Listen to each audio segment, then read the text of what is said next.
Hello दोस्तों, क्या हाल चाल है आपके। आज की इस वीडियो में दोस्तों बात करने वाले हैं लावा स्टॉर्म प्ले 5G के रिव्यू के बारे में। वैसे इस स्मार्टफोन को हमने 10,000 के आसपास फर्स्ट सेल यूनिट में बाय किया हुआ था, लेकिन 6 मंथ के आसपास हो चुके हैं इस स्मार्टफोन को यूज करते हुए। तो अपना प्रैक्टिकल एक्सपीरियंस मैं आपके साथ शेयर करने वाला हूं। इन 6 मंथ में ये स्मार्टफोन क्या कुछ देता है, इसको लेना चाहिए या फिर इसको लेना नहीं चाहिए।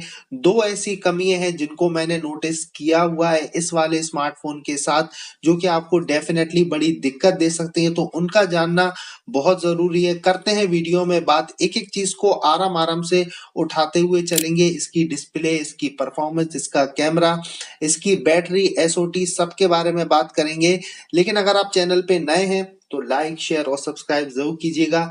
सबसे पहले दोस्तों शुरू करते हैं लावा स्टॉर्म प्ले 5G के प्राइस के बारे में। वैसे ये स्मार्टफोन जब लॉन्च हुआ था तो 10,000 के आसपास आप इसको बाय कर सकते थे, लेकिन अभी आपको पता है कि स्मार्टफोन थोड़े से महंगे हो चुके हैं। तो इसका बेस वेरिएंट यानी 6 प्लस 128GB आपको 11,500 के आसपास देखने को मिलता है। और अभी इसका दूसरा वेरिएंट भी ये लोग ला चुके हैं 8 प्लस 256GB, जो कि आपको 13,500 के आसपास देखने को मिलेगा। वैसे तो एक दूसरा भी था, लेकिन वो अभी मुझे Amazon पे देखने को नहीं मिला। 8 प्लस 128GB वाला वेरिएंट मुझे देखने को नहीं मिला। लेकिन अगर दोस्तों मैं बात करूं इसके हैप्टिक्स के बारे में, तो देखो मैसेज में अच्छे खासे घुरघुर वाले हैप्टिक्स देखने को मिलते हैं, तो टक टक वाली अच्छी फीलिंग आती है। और अगर मैं यूआई की भी बात करूं, जैसे ऐप ओपनिंग होता है या फिर ऐप क्लोज होता है, तो वहां पर भी ये स्मार्टफोन में अच्छे खासे हैप्टिक्स देखने को मिलते हैं। तो यूआई में भी अच्छी तरीके से इन्होंने इम्प्लीमेंट किया हुआ है। तो मैसेज हो चाहे फिर यूआई हो चाहे फिर वॉल्यूम बटन हो, जब इसको कम ज्यादा करते हैं तो अच्छा खासा यहाँ पर हैप्टिक्स देखने को मिलता है। लेकिन अगर मैं बात करूं इसकी डिजाइन के बारे में, तो डिजाइन देखो, फोन काफी ज्यादा बड़ा है। अगर आपके हाथ थोड़े छोटे हैं या फिर बड़े हैं, फोन जो है हाथों में कंफर्टेबल आ जाता है। ये बॉक्सी डिजाइन के साथ आता है, लेकिन बल्कि बिल्कुल नहीं रखता। एक हाथ से आप इसको यूज कर सकते हैं और केस के बगैर भी यूज करते हैं। और अगर बैक में देखें तो दो पैटर्न यहाँ पर शो हो जाते हैं। स्क्रीन गार्ड भी यहाँ पर चढ़ा हुआ है, तो हल्के फुल्के स्क्रीन गार्ड पे स्क्रैचेस यहाँ पर मुझे देखने को मिले। लेकिन बैक में अगर कंडीशन देखें तो यहाँ पर ना तो स्क्रैचेस आए हैं या फिर ना ही डेंट वगैरह इस वाले स्मार्टफोन में देखने को मिले। वैसे ये IP64 की रेटिंग के साथ आता था, तो हल्के फुल्के अगर पानी के छींटे चले जाएं तो ये वाला स्मार्टफोन आसानी से बर्दाश्त कर देता है। हमने वैसे इसमें छींटे डाले हुए हैं, तो वहां पर किसी भी तरह की इशू देखने को नहीं मिला। फोन अभी तक सलामत है। लेकिन अगर मैं इसकी कनेक्टिविटी के बारे में बात करूं, तो 5G यानी जियो का सिम इस वाले स्मार्टफोन में हमने डाला हुआ था, तो वहां पर 5G प्लस प्लस नेटवर्क ये शो करता है। तो यहाँ पर नेटवर्क के हिसाब से मुझे कुछ भी इशू देखने को नहीं मिला। लेकिन प्रॉक्सिमिटी सेंसर का क्या कुछ किस्सा देखने को मिलता है हर बार, और काफी ज्यादा फास्ट ये वर्क करता है।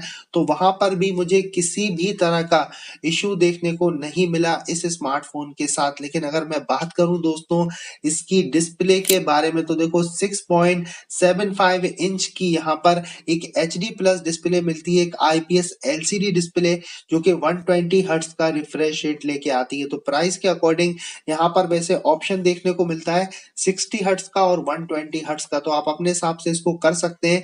लेकिन अगर 60 हर्ट्ज करते हैं तो बैटरी में आपको एसओटी थोड़ा सा ज्यादा देखने को मिलता है। लेकिन अब 120 हर्ट्ज करेंगे तो जाहिर सी बात है उतना ज्यादा बेटर एसओटी नहीं मिलेगा 60 हर्ट्ज के कंपैरिजन में। तो यहाँ पर आपको डिस्प्ले की क्वालिटी में ये कह सकता हूँ कि वन ऑफ द बेस्ट मिलती है प्राइस के अकॉर्डिंग। हालांकि HD प्लस डिस्प्ले है, लेकिन क्वालिटी मैंने चेक किया हुआ है, तो यहाँ पर डिस्प्ले आपको अच्छी खासी देखने को मिलेगी प्राइस के अकॉर्डिंग। व्यू एंगल भी आपको मस्त देखने को मिलेंगे, किसी भी तरह का इश्यू देखने को नहीं मिलेगा। जैसे ब्राइटनेस की मैं बात करूं, प्रैक्टिकल लाइफ में मुझे इंडोर में भी और आउटडोर में भी किसी भी तरह की प्रॉब्लम देखने को नहीं मिली इस स्मार्टफोन के साथ। लेकिन फिंगरप्रिंट सेंसर जो कि साइड में दिया हुआ है, इसका क्या कुछ किस्सा देखने को मिला, तो ये हर बार और काफी ज्यादा फास्ट काम करता है, किसी भी तरह की प्रॉब्लम देखने को नहीं मिली। तो अच्छा है, प्राइस के अकॉर्डिंग जैसे आपको बहुत से स्मार्टफोन में ना उतना बेटर फिंगरप्रिंट सेंसर देखने को नहीं मिलता, लेकिन इस स्मार्टफोन के साथ अच्छा खासा फिंगरप्रिंट सेंसर देखने को मिलता है। टच करो और ओपन हो जाता है। और अगर दोस्तों मैं बात करूं लावा स्टॉर्म प्ले 5G की बैटरी के बारे में, तो इसमें 5000 mAh की बैटरी देखने को मिलती है 18 वॉट के चार्जर के साथ। प्राइस के अकॉर्डिंग आई नो यहाँ पर थोड़ा सा mAh कम है, क्योंकि अभी इसी प्राइस रेंज में आपको 6000 mAh की बड़ी बैटरी देखने को मिलती है, लेकिन उस हिसाब से अगर उनमें बैटरी मिलती है तो इसमें जो प्रोसेसर है वो उनमें देखने को नहीं मिलता है। लेकिन 6 मंथ के आसपास मेरा क्या कुछ किस्सा देखने को मिला बैटरी के साथ, चार्जिंग के साथ, एसओटी के साथ। तो देखो, इसको 0 to 100% चार्ज होने में ऑलमोस्ट 2 घंटे के आसपास लगते हैं, और ये 99% के बाद तो 100 होता ही नहीं है। बहुत परेशान करता है, बहुत ढीठ बन जाता है, लेकिन वहां पर ये अच्छे से चार्ज नहीं होता, 100% नहीं होता। आज भी जब ये 99% हो चुका था 1 घंटे 50 मिनट में, तो 2 घंटे के बाद भी ये 100% नहीं हो रहा था। तो मैंने कहा छोड़ो। लेकिन अगर मैं इसकी एसओटी के बारे में बात करूं आपसे, तो यहाँ पर 6.5 घंटे के आसपास का एसओटी मुझे देखने को मिला आज जब मैंने टेस्ट करा। मैंने एक्चुअली में दोस्तों नॉर्मल यूज किया हुआ था स्मार्टफोन को, तो मुझे 6.5 घंटे का आसपास मिला। लेकिन जब मैंने लास्ट टाइम इसका रिव्यू किया हुआ था 7 डेज वाला, तो वहां पर मुझे 4.5 घंटे का आसपास एसओटी देखने को मिला।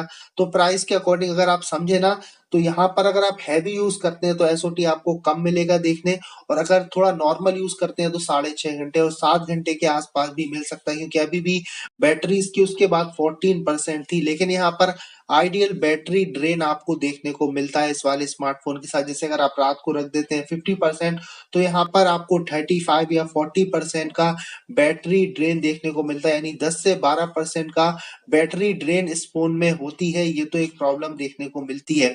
तो ये एक बड़ी प्रॉब्लम है जिसका मैंने आपसे शुरू में बताया हुआ था कि इसमें आइडियल बैटरी ड्रेन देखने को मिलता है। दूसरी बात ये कि इसमें आपको अपडेट देखने को नहीं मिलते हैं। मेरे पास ये स्मार्टफोन 6 मंथ से है, तो मुझे एक भी अपडेट लावा वालों की तरफ से देखने को नहीं मिला। तो ये दो बड़ी चीजें हैं। एक तो इसमें आइडियल बैटरी ड्रेन होगा, बैटरी एमएच थोड़ी कम है। दूसरी बात ये कि इसमें आपको यहाँ पर क्या अपडेट वगैरह बिल्कुल देखने को नहीं मिलेंगे। जैसे सैमसंग के फोन आते हैं, M16 है या M17 है, उनमें कितने ज्यादा अपडेट देखने को मिलते हैं। लेकिन इस वाले स्मार्टफोन के साथ फीचर तो मिलते हैं, लेकिन अपडेट में कहीं ना कहीं कॉम्प्रोमाइज करना पड़ता है। बेस मुझे उतना ज्यादा अच्छा नहीं लगा, लाउडनेस में भी आपको कमी देखने को मिलती है। तो प्राइस के अकॉर्डिंग ठीक ठाक यहाँ पर डिसेंट वाला स्पीकर देखने को मिलता है। लेकिन अगर मैं बात करूं दोस्तों लावा स्टॉर्म प्ले 5G की परफॉर्मेंस के बारे में, तो डायमेंसिटी 7060 वाला प्रोसेसर देखने को मिलता है, LPDDR5 रैम मिलती है, और UFS 3.1 का स्टोरेज देखने को मिलता है। तो सबसे पहले ऑनटू स्कोर देखो, यहाँ पर 5 लाख के आसपास देखने को मिलते हैं। पहले भी इतने ही मिला करते थे, और अब भी ऑनटू स्कोर 5 लाख के आसपास देखने को मिलते हैं। थ्रॉटल टेस्ट की अगर मैं बात करूं, तो बिल्कुल ये येलो की तरफ ही रहता है, रेड की तरफ नहीं जाता। तो प्राइस के अकॉर्डिंग आपको ठीक ठाक थ्रॉटल टेस्ट मिलता है देखने। लेकिन अगर दोस्तों मैं बात करूं BGMI की, तो यहाँ पर BGMI में कैजुअल गेमिंग आप कर सकते हैं। हमने भी 30 मिनट के आसपास रेगुलर यहाँ पर गेमिंग किया हुआ था। तो यहाँ पर आपको स्मूथ में और बैलेंस में अल्ट्रा का ही सपोर्ट देखने को मिलता है, यानी 40 FPS का सपोर्ट देखने को मिलता है। आई विश यहाँ पर 60 FPS होता तो ज्यादा बेटर था। लेकिन कैजुअल गेमिंग आप चाहे तो कर सकते हैं। लेकिन what about daily task? Daily task में आपको क्या कुछ मुझे किस्सा देखने को मिला, तो ऐप ओपनिंग हो, ऐप क्लोज हो, काफी ज्यादा फास्ट देखने को मिलेगी। या फिर मल्टीपल ऐप को बैकग्राउंड में रखना हो, या फिर स्वाइप अप करना हो लेफ्ट टू राइट, तो वहां पर ये स्मार्टफोन काफी ज्यादा फास्ट फील कराता है। किसी भी तरह का लैग या हैंग देखने को नहीं मिलता, क्योंकि हम बजट फोन की बात कर रहे हैं ना 10,000 के आसपास। तो अक्सर बजट फोन थोड़े से लैग भी करते हैं, थोड़ा सा हैंग भी करते हैं।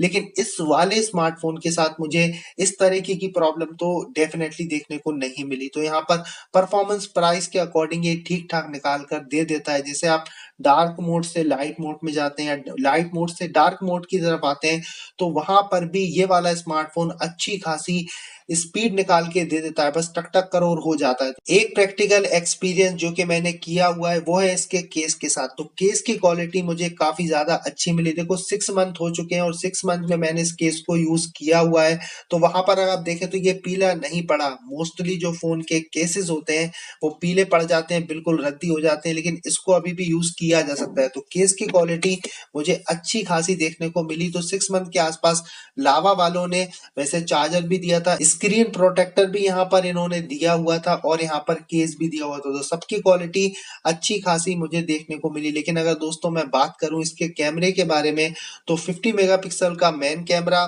2 मेगापिक्सल का फालतू कैमरा और 16 मेगापिक्सल की सेल्फी देखने को मिलती है। तो सबसे पहले हम दोस्तों शुरू करते हैं सेल्फी से। तो देखो सेल्फी इस वाले स्मार्टफोन में काफी ज्यादा अच्छी देखने को मिलती है, डायनेमिक रेंज भी अच्छी आती है और यहाँ पर बैकग्राउंड में कभी कभी थोड़ा सा ना उतनी अच्छी नहीं निकालते, जैसे पीछे से लाइट आ रही हो, ये तो मान सकते हैं क्योंकि बजट वाला फोन है।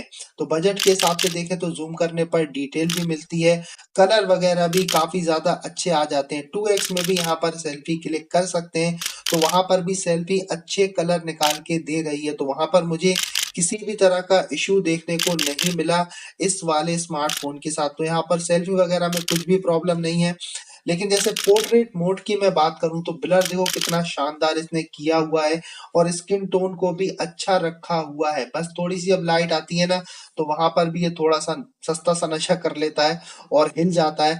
लेकिन अगर मैं ओवरऑल बात करूं, सेल्फी इस स्मार्टफोन से ठीक ठाक देखने को मिलती है। 16 मेगापिक्सल की दी हुई है, तो पोर्ट्रेट मोड में क्लिक करें या नॉर्मल मोड में क्लिक करें, सेल्फी आपको अच्छी मिलेगी। लेकिन अगर मैं बात करूं दोस्तों मेन कैमरे की, तो यहाँ पर ये फोकस नहीं कर पाता है, कभी कभी पता नहीं क्या हो जाता है, फोकस में इसमें इश्यू देखने को मिलता है, उतना बेटर फोकस नहीं कर पाता है। और यहाँ पर जैसे अगर नेचर की बात करें तो यहाँ पर थोड़े से बूस्टेड कलर देखने को मिलते हैं, तो कलर साइंस उतना ज्यादा बेटर मुझे लावा का देखने को नहीं मिला। लेकिन अगर 2x की मैं बात करूं तो 2x में भी उतनी बेटर क्वालिटी देखने को नहीं मिलती है, जूम करने पर ज्यादा डिटेल नहीं मिलती है और यहाँ पर काफी ज्यादा थोड़े से कलर वगैरह में मुझे इशू देखने को मिला। अगर मैं ह्यूमन स्किन की भी बात करूं तो पता नहीं स्किन के साथ ये क्या नशा सा कर लेता है, ना तो डार्क करता है ना तो गोरा करता है, एक रेडिश तरह का स्किन बना देता है। ऐसा लगता है जैसे स्किन पे कोई लाइट आ रही हो या फिर बहुत ज्यादा हार्श लाइट आ रही हो और स्किन के कलर को अच्छे खासे तरीके से बिगाड़ देता है। तो यहाँ पर मुझे मेन कैमरा उतना बेटर नहीं मिला। सेल्फी कैमरा तो अच्छी बात है, ठीक ठाक मुझे देखने को मिला, लेकिन पोर्ट्रेट मोड में भी यही देखने को मिलता है, स्किन टोन को ये अच्छे खासे तरीके से खराब कर देता है, स्किन टोन का पता नहीं क्या ही बना देता है। तो यहाँ पर मुझे मेन कैमरा उतना अच्छा नहीं लगा। लेकिन अगर मैं इसके सेल्फी कैमरे के बारे में बात करूं तो सेल्फी कैमरा मुझे अच्छा खासा लगा प्राइस के अकॉर्डिंग। तो ये वीडियो शूट हो रही है नाइट में और नाइट में इसके फ्रंट कैमरे से कुछ इस तरह की वीडियो क्वालिटी देखने मिलती है जब थोड़ी सी लाइटें वगैरह कम होती है ना। तो ये वीडियो हम रिकॉर्ड कर रहे हैं नाइट में लावा स्टॉर्म प्ले के बैक कैमरे से। तो वीडियो क्वालिटी का अंदाजा नाइट में जब लो लाइट होती है तो इस तरह की वीडियो रिकॉर्डिंग ये कर लेता है। तो ये था दोस्तों लावा स्टॉर्म प्ले 5G का रिव्यू आफ्टर 6 मंथ। तो 6 मंथ में मैंने ये बिल्कुल आपसे ऑनेस्ट रिव्यू यहाँ पर किया हुआ है और यहाँ पर मुझे जो कुछ भी प्रैक्टिकल लाइफ में देखने को मिला हमने आपसे शेयर किया हुआ है। अगर आपसे मैं समरी बताऊं तो डिस्प्ले अच्छी है, यहाँ पर इसका सेल्फी कैमरा बहुत अच्छा है, परफॉर्मेंस अच्छी है। इशू देखने को कहाँ मिलते हैं, सॉफ्टवेयर अपडेट आपको कम देखने को मिलेंगे और यहाँ पर थोड़ा सा बैटरी ड्रेन देखने को मिलेगा और बैटरी एमएएच तो यहाँ पर पहले से ही यहाँ पर 5000 mAh की है। लेकिन दोस्तों अगर इस वीडियो से आपकी कुछ हेल्प हुई है तो प्लीज लाइक शेयर और सब्सक्राइब जरूर कीजिएगा। बाकी मेरी और आपकी मुलाकात होती है नेक्स्ट वीडियो में।